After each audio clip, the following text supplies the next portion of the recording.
Assalamualaikum warahmatullahi wabarakatuh.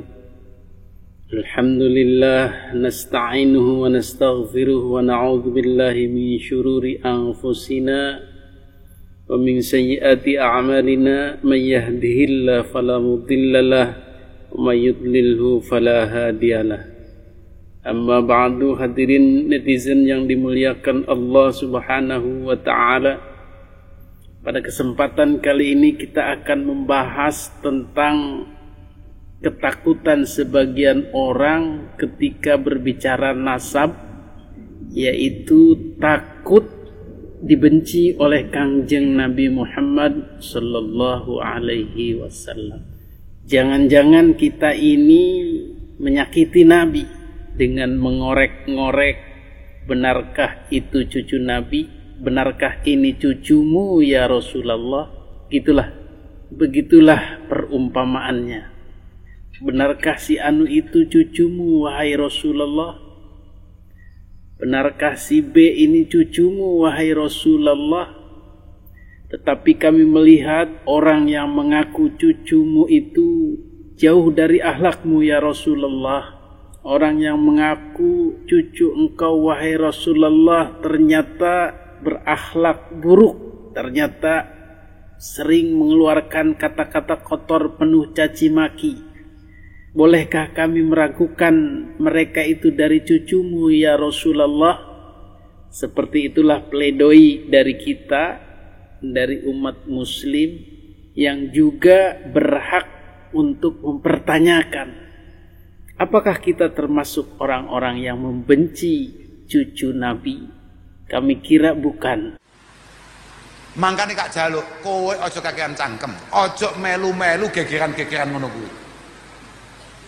Aja melu-melu, iku ketok gobloke, paham kok? Iku jenengan kok mboten nate komentari niku napa? Lha nyapa aku komentari piye? Aku melu-melu kaya wong-wong sing macak kiai terus moro-moro mengatakan bahwa mereka semua adalah orang biasa, bukan keturunan Nabi. Lek bener, kalau dia bukan keturunan Nabi, kita tetap diperintah oleh Allah Subhanahu wa ta'ala untuk memuliakan orang lain, apalagi mereka memiliki keistimewaan. Misalnya kono ngalim, lah nek salah, fatwa itu salah, kemudian ternyata ada darah Rasulullah dalam tubuh beliau itu, terus moro-moro sesuk ning ora-ora mahsar terus simpangan mbek Kanjeng Nabi didangu. Lah kowe mbiyen iki termasuk bocah sing gak demen kambek putu-putuku ya? Nah, jawabanmu piye aku pengen roh, simpangan kambek Kanjeng Nabi terus moro-moro kowe mbiyen termasuk wong sing kampanye anti kambek putu-putuku ya? Jawabanmu piye pengen roh? Ayo kita rencanakan bareng-bareng dulu supaya kita sama-sama selamat, paham ya? Mangane jawab aku, gak usah melu-melu dan itu tidak penting. Orang-orang yang membenci Ahlul Bait terutama itu adalah orang yang jelas-jelas ada dalam keluarga Nabi, sah sebagai keluarga besar Nabi. Kemudian setelah jelas-jelas seperti itu diserang, dibenci, dicaci maki, dihujat, dibuli. Itulah orang-orang yang menyakiti hati Nabi dan membuat Nabi tidak ridho karena sudah memperlakukan Ahlul Bait Nabi, dzurriyyah Nabi seperti itu. Kembali kepada dramatisasi tadi, orang-orang yang mempertanyakan nasab Kangjeng Nabi, meragukannya karena akibat dari perbuatannya yang tidak sesuai, maka apakah ini mau disamakan dengan Ahlul Bait yang nyata-nyata jelas-jelas adalah keluarga Nabi? Seperti itulah logika yang harus kita susun, yang harus kita pikirkan. Orang-orang tahun 2023, 1444 tahun dari zaman Nabi, kemudian mengaku-ngaku sambil mengancam-ngancam. Ini kan aneh dan ini patut diragukan. Maka kita semua yakin bahwa keraguan kita ini dalam rangka menyelamatkan marwah Kangjeng Nabi Muhammad sallallahu alaihi wasallam. Jangan-jangan orang ini hanya ingin mengotori nama besar, nama mulia Kangjeng Nabi Muhammad sallallahu alaihi wasallam dengan akhlak buruknya, dengan ngancam-ngancamnya, dengan hubbul jahnya atau keinginan dihormatinya, dengan gila hormatnya dan lain sebagainya, dengan menjual nama Kangjeng Nabi Muhammad sallallahu alaihi wasallam. Na'udzubillahi min dzalik. Inilah upaya-upaya kita untuk menyelamatkan marwah Kangjeng Nabi Muhammad sallallahu alaihi wasallam, kemuliaan nama besar Nabi, kemuliaan nama besar agama Islam. Maka langkah-langkah yang dilakukan Kiai Haji Imaduddin, yang dilakukan Kiai Fuad, yang dilakukan Kiai-Kiai Nusantara lainnya bukan dalam rangka membenci Ahlul Bait, dan mereka pun bukan Ahlul Bait, tetapi dalam rangka membersihkan. Dan memang kegiatan-kegiatan menelusuri ini bukan sesuatu yang tercela. Sebagaimana dulu ketika Imam Bukhari dan Imam Muslim meragukan perkataan-perkataan Nabi, hadis-hadis Nabi, bukan dalam arti atau dalam rangka tidak percaya kepada omongan Kangjeng Nabi. Maka jika kita berpikir berlogika, ketika ada orang meragukan sebuah hadis, divonis meragukan ucapan Kangjeng Nabi dan akan dibenci Nabi, nanti di akhirat kamu ditanya, oh ini rupanya yang meragukan omonganku, maka ini logika yang salah. Bagaimana kalau hadis itu benar, maka kamu akan malu di hadapan Nabi. Iya aja kalau salah, tetapi kalau benar bagaimana? Ya tidak ada masalah. Salah benar tetap akan ditelusuri untuk membersihkan Kangjeng Nabi.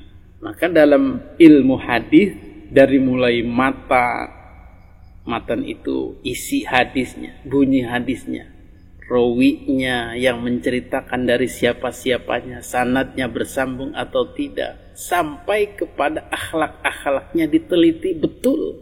Akhlak-akhlak orang yang menceritakan ini diteliti betul, apakah terpuji atau tidak.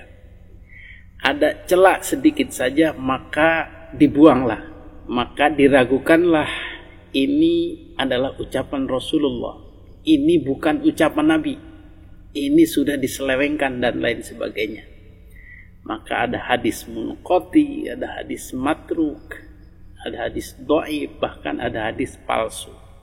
Maka kegiatan Imam Bukhari, Imam Muslim yang membuang hadis-hadis itu bukan dalam rangka tidak percaya kepada ucapan Kangjeng Nabi, tetapi ingin membersihkan nama besar Kangjeng Nabi dari hadis-hadis bikinan manusia atau aku-akuan manusia, manipulasi manusia mengaku-ngaku dari Nabi padahal bukan. Maka dengan adanya kegiatan penelusuran ini, hadis-hadis yang salah, hadis-hadis yang dhaif, hadis-hadis yang palsu akan dibuang, akan disterilkan, dan tidak ada logika nanti malu di hadapan Allah.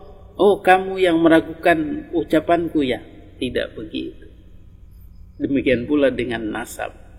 Kita meneliti nasab itu, mempertanyakan itu bukan dalam arti membenci dzurriyyah Rasul, membenci Ahlul Bait.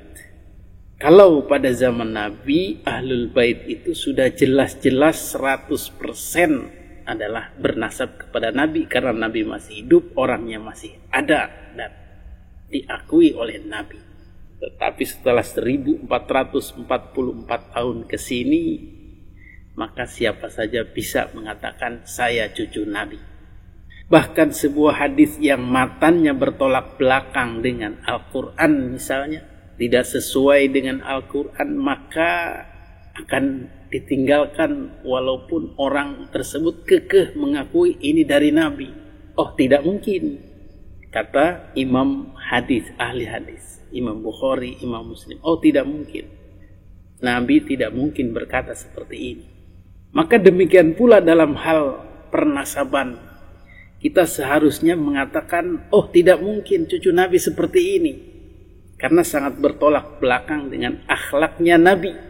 Maka kita perlu menelusuri, mempertanyakan bahkan kalau bisa membuangnya. Dalam rangka apa? Bukan dalam arti kita tidak percaya ini bernasab kepada Nabi, tetapi kita ingin memastikan, kita ingin mensterilkan, membersihkan nama Kanjeng Nabi dari orang-orang yang mengaku cucu Nabi tetapi akhlaknya bertolak belakang dengan Nabi. Sebagaimana hadis pun jika bertolak belakang maka kemungkinan akan diragukan atau dibuang. Seperti itu. Jadi tidak ada ewuh pakewuh, tidak ada ketakutan akan dibenci Nabi. Insya Allah Nabi pun mengerti dengan alasan-alasan yang kita kemukakan mengapa kita perlu mempertanyakan dan meneliti. Itulah logika yang harus kita bangun. Untuk Anda-Anda yang masih bingung dengan polemik ini, ya simpel saja.